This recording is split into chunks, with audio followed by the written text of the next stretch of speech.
Mūsų tauro veislyno šunys 3 pasaulio čempionatus iš eilės, paskutinius yra pasaulio čempionai, 2 čempionatus iš eilės mes esame Europos čempionai. Jeigu žiūrėt bendrai skaitlingume, tai turime 28 pasaulio čempionus, 21 Europos čempionus, 66 Amerikos čempionus, jau nežinau visatos, kokių reikėtų čempionų pasiieškoti. Ir turbūt iš didžiausių tokių laimėjimų, kurie labai ryškiai jau pasimatė praeitais metais, tai todėl, kad tai jau buvo karuselė, tiesiog karuselė. 9 pasaulio čempionai per 3 veislės per skirtingas grupės, 7 Europos čempionai, Amerikos čempionate nacionaliniai parodoj, tai reiškia, kad suprasti, nacionalinis čempionatas Amerikoje, tai yra kaip pasaulio čempionatas tos veislės.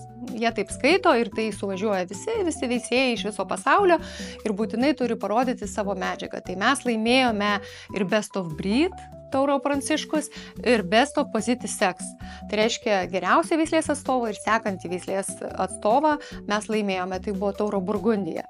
Toliau praeitais metais mes lygiai taip pat tapome geriausias pomeranas Amerikoje. Tai Tauro Burgundija, pirmą kartą Europos šuo, ir dar Kalė, Lietuvos šuo, tapo geriausiu pomeranu Amerikoje. Šiemet mes dalyvavom Westminsterį vasario mėnesį ir Tauro Burgundija laimėjo geriausią sekantį atstovą, tai reiškia bosą, ir Tauro Pranas, kuris yra pasaulio, Europos, Amerikos čempionas, jisai buvo sekantis geriausias šuo. Man kaip veisėjui didžiausias įvertinimas vis dėlto buvo ne šis.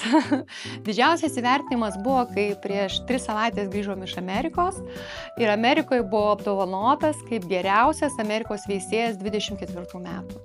Tai šalia 6 apdovanojimų, kuriuos atsivežiau, didžiausias apdovanojimas man kaip veisėjui yra Amerikos geriausias veisėjas. Ar turi tokį titulą užsienietis? Neturi. Nei europietis neturi, nei Lietuvos žmogus neturi, tai man kai veisėjui tai yra labai glosto širdį, pripažinimas, įvertinimas ir galiu pasakyti, pasaulis nulenkia galvas. Konkurentų daug yra, tai nėra lengva kova, tai visi nulenkia galvas, visi sveikino ir po šį dieną eina didžiuliai sveikinimai ir aš esu labai patenkinta ir labai laiminga, nes iš tikrųjų nesvajojau tokio įvertinimo, nes net ir tikslo nebuvo gyvenant Lietuvoje tapti geriausio Amerikos veisėjų, bet Dievas davė dovaną ir aš esu labai laiminga ir patenkinta. Kaip tas dalykas apskaičiuojamas? Tai pasiemami yra reitingai, įvertinimai visų šunų, tai reiškia pernai metais mes Amerikoje uždarė mūsų šunis, reiškia parduoti arba mūsų statyti šunis 18 Amerikos čempionų, tai yra skaičius vienas, ir kitas, kad tai yra top pomeranas Amerikoje. Ir visi tie skaičiai susideda, yra reitingų sistema ir pagal reitingus yra išskaičiuotas geriausias Amerikos veisėjas. Aš visuomet darysiu dugnas gazas, o jau kaip Dievas duos, kaip sakoma, kaip kristi reitingai, bet koks gali atsirasti kitas žmogus, kuris lygiai taip pat daug investuos į šunis, lygiai taip pat statys parodose, lygiai taip pat jisai gali laimėti top šunį, nors galiu pasakyti, kad šiemet turbūt neišeisim laimėti, nes mūsų Tauro Da Vinčis vis dėlto eina numeris 1, jau 3 mėnuo mina. Tai gali būti, kad ir 25 metais mes turėsime top šunį ir aišku, turint tokį titulą, galiu pasakyti, noras, apetitas nemažėja.